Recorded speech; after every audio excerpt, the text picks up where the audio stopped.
لبيك اللهم لبيك لبيك لا شريك لك لبيك. طيب بسم الله الرحمن الرحيم الحمد لله رب العالمين والصلاة والسلام على رسول الله صلى الله عليه وسلم. ይህ ضيوف الرحمن የአርህማን እንግዶች የተሰኘው ፕሮግራማችን ነው። የሐጅና የዑምራ አፈጻጸሙንና መሃል ላይ ያሉ ሚስጥሮችንም የምናይበት ስህተቶች እርምት የሚሰጡበት ኢንሻአላህ ትክክለኛ አሰራሩን ደግሞ የምንነጋገርበት ፕሮግራም ነው። ጠዋፍ ላይ ነው ያለነው። ጠዋፍ የሚጀምረው ከሐጀር አልአስወድ ነው ብለናል። ከዛ ጀምሮ ሐጀር አልአስወድ ላይ ስንደርስ ምልክት የምናየው በህንጻው ወይም በሐረም በካዕባ ዙሪያ ያለው መስጂድ ላይ በአረንጓዴ መብራት አለ። እሱን እንደ ምልክት መጠቀም እንችላለን። ዞረን አንድ ስንሞላ አንድ እንላለን። በዚህ መልኩ 7 ዙር ነው የሚደረገው።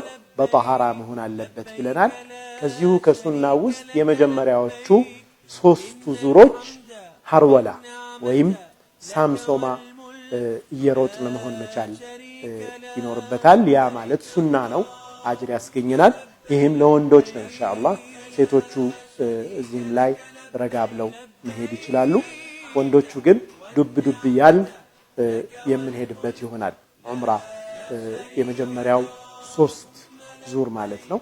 ሙሉውን ግን እጃችን በዚህ መልኩ አውጥተን ነው፣ ቀኝ እጃችን አውጥተን በግራ ትከሻችን ላይ አልብሰን ነው የምንፈጽመው ማለት ነው። ሕክማው ምንድነው የሚለውን ስናይ ሱብሃንአላህ ሐጀር አልአስወድን መሳም ጀምሮ ከዛ በፊት የነበረው ዚክር እንዳልኩት ከዚህ በፊት በነበረው ፕሮግራም ላይ ለበይክ اللهم ለበይክ ለበይክ ላ ሸሪከ ለከ ለበይክ ኢነል ሐምደ ወኒዕመተ ለከ ወልሙልክ ላ ሸሪከ ለክ ይህንን ብለን ነው ስንል ቆይተን ነው ጠዋፍ ስንጀምር ሐጀር አልአስወድን ኢስቲላም አድርገን ስንጀምር ይቆማል ብለናል ተልቢያ።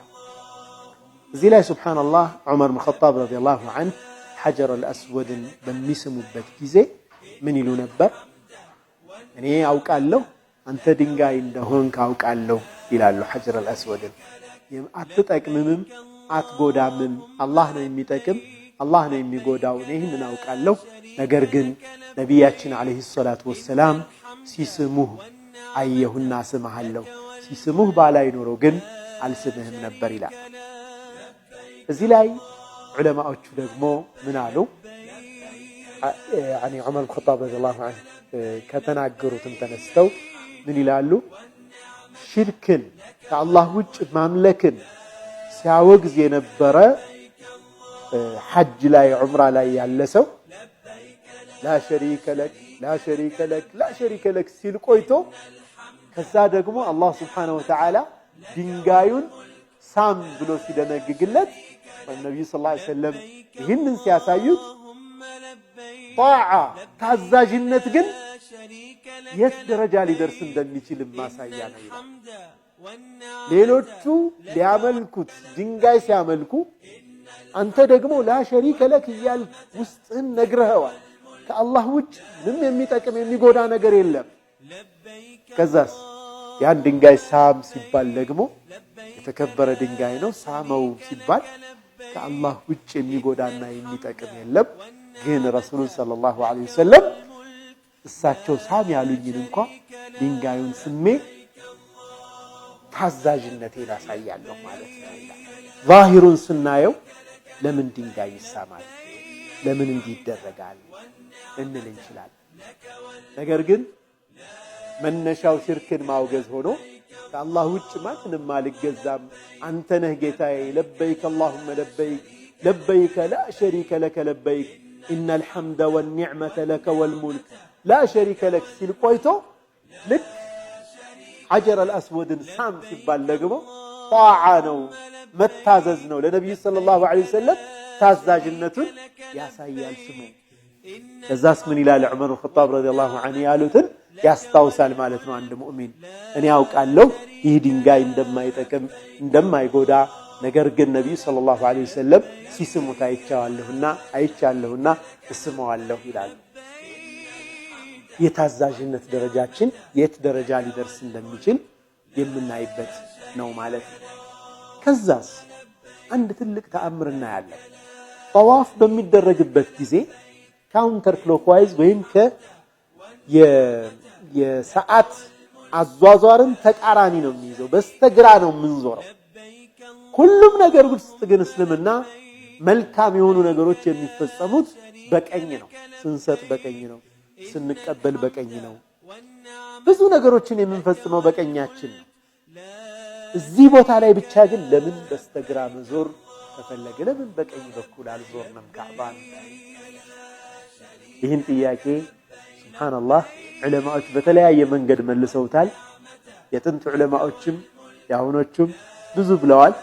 ነገር ግን ሁለት ምክንያቶች እጅግ በጣም የሚገርሙ ተአምራቶች ሆነው እናገኛቸዋለን። አንደኛው የሰው ልጅ ልብ ቀልቡ ወደ ግራ ዘንበል ያለ ነው ይላል። ወደ ግራ ዘንበል ያለ ነው። ይህ ሳይንቲፊክ ፋክት እውነታ። ከቀኛችን ወደ ግራችን ዘንበል ያለ ነው ልባችን። በስተግራ በምንዞርበት ጊዜ ለካዕባ ቀልባችን ቅርብ እንዲሆን ነው ይላል። ልባችን ወደ ካዕባ እንዲያዘነብል ነው፣ ቅርብ እንዲሆን ነው ይላል። ሌላው ግን የሚገርመው ነገር ዓለም ላይ ምንም ነገር ስታቲክ የለም ይላል። የቆመ ነገር የለም። ሁሉም ነገር ሞሽን ላይ ነው፣ እንቅስቃሴ ላይ ነው። ሁሉም ነገር ደግሞ የሚንቀሳቀሰው ካውንተር ክሎክዋይዝ በስተግራ በኩል በካዕባ አይነት አሁን ጠዋፍ በምናደርግበት አይነት አዟዟር ነው የሚሽከረከር።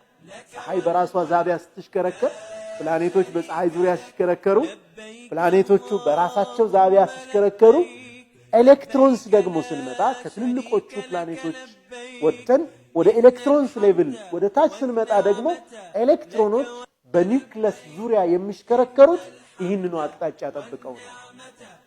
ታዲያ ምን ማለት ነው አሉ ዑለማዎች። ዶክተር ፕሮፌሰር ዘህሉል ነጃር ታላቅ ጂኦሎጂስት ናቸው። አልጀዚራ ላይ ሙሉ ዶክመንታቸውን አቅርበው አሳይተዋል። የምድር እምብርት መካ እንደሆነች ከመካ ደግሞ ካዕባ እንደሆነች አረጋግጠዋል። ያ ማለት የሰው ልጅ እንደሌሎች የአላህ መክሉቃቶች እነርሱ አላህን ታዘው እንደሚሽከረከሩት ከዛ መሽከርከር ዝንፍ ቢሉ ዓለም ልትወድም እንደምትችል፣ ፀሐይ አሁን ካላት ፍጥነት፣ መሬት አሁን ካላት የመሽከርከር ፍጥነት ትንሽ ሰከንዶች ብትዘገይ ግጭት ተፈጥሮ ዓለም ትጠፋለች ነው የሚሉት። ሁሉም ፊ ፈለኪን የስበሑን ይላል አላህ ሱብሓነሁ ወተዓላ። ሁሉም ምህዋራቸውን ጠብቀው ይዋኛሉ፣ ይሽከረከራሉ። የሰው ልጅ ደግሞ የምድር እምብርት በሆነችው ካዕባ ላይ በሆነው ካዕባ ዙሪያ ሌሎች ፍጡራን የሚሽከረከሩበትን አቅጣጫ ተከትሎ ይሽከረከራል።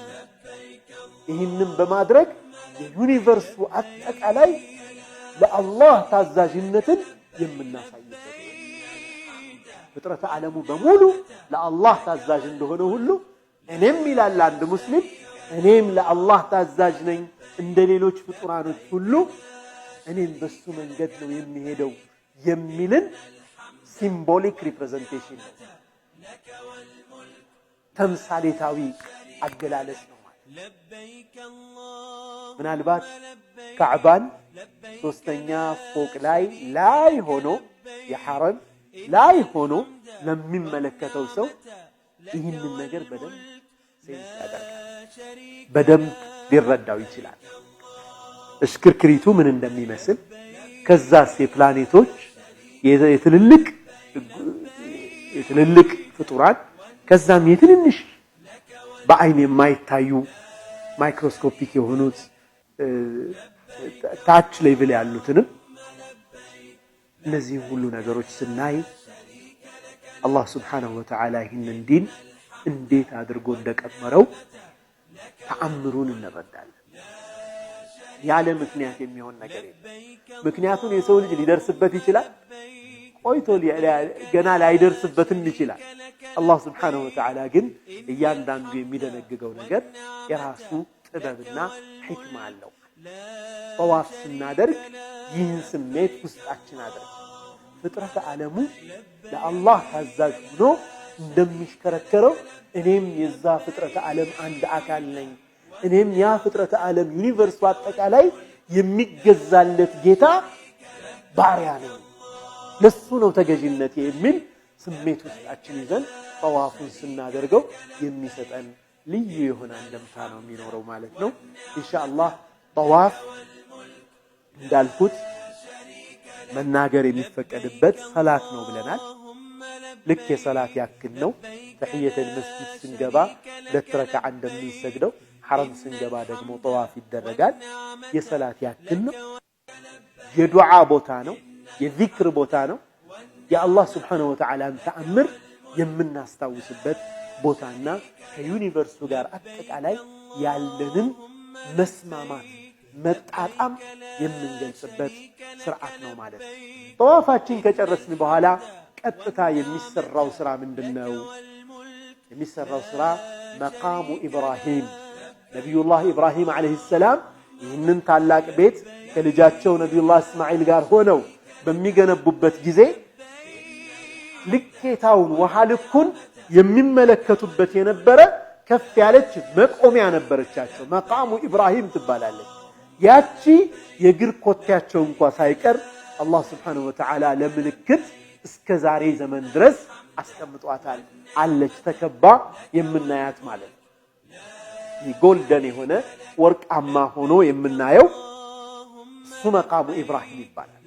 በመቃሙ ኢብራሂም ትክክል 2 ረክዓ ይሰገዳል ከጠዋፍ በኋላ። በመጀመሪያው ረክዓ ቁል ያ አዩሃል ካፊሩን ይቀራል። በሁለተኛው ረክዓ ሱረቱል ኢኽላስ ቁል ሁወላሁ አሐድ ይቀራል። በመጀመሪያው ፕሮግራሜ ላይ ኢሕራም አድርገን የምንሰግዳቸው 2 ረክዓዎች በቁል ያ አዩሃል ካፊሩንና በቁል ሁወላሁ አሐድ ናቸው። አሁንም ጠዋፍ አድርገን ስንጨርስ በመቃሙ ኢብራሂም ትክክል ሆነን የምንሰግዳቸው 2 ረክዓዎች የመጀመሪያው ቁል ያ አዩሃል ካፊሩን፣ የሚቀጥለው ቁል ሁወላሁ አሐድ መቅራት፣ ሌላም ሱራዎችን መቅራት ይቻላል። እዚህ ላይ አንድ የሚታይ ስህተት አለ። ምናልባት በሌሎች ሀገሮች ላይ ነው ብዙ ጊዜ፣ ኢትዮጵያውያን ላይ ብዙ ላይ ይታይ ይችላል። ግን እኛም መንፈጽም ካለን መጠንቀቅ ይኖርብናል።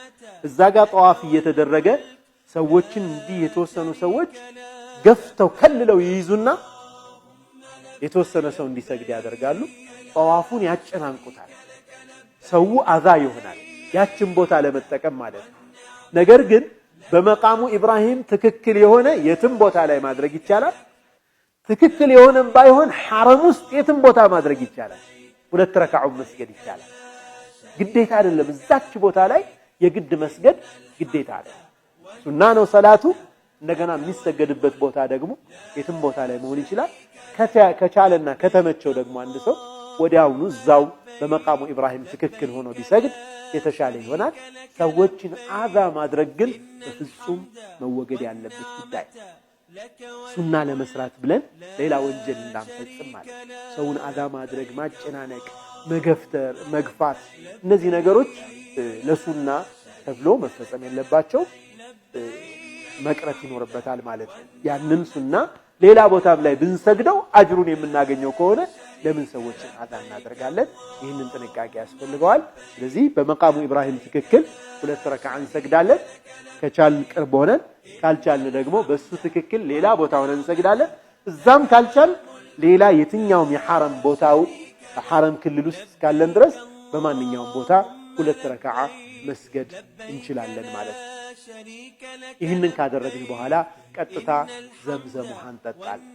ዘምዘም ውሃ ዘምዘሙን ሊማ ሹሪበ ለህ ለተጠጣበት ተነይቶ ለተጠጣበት ነገር መድኃኒት ነው ዘምዘም።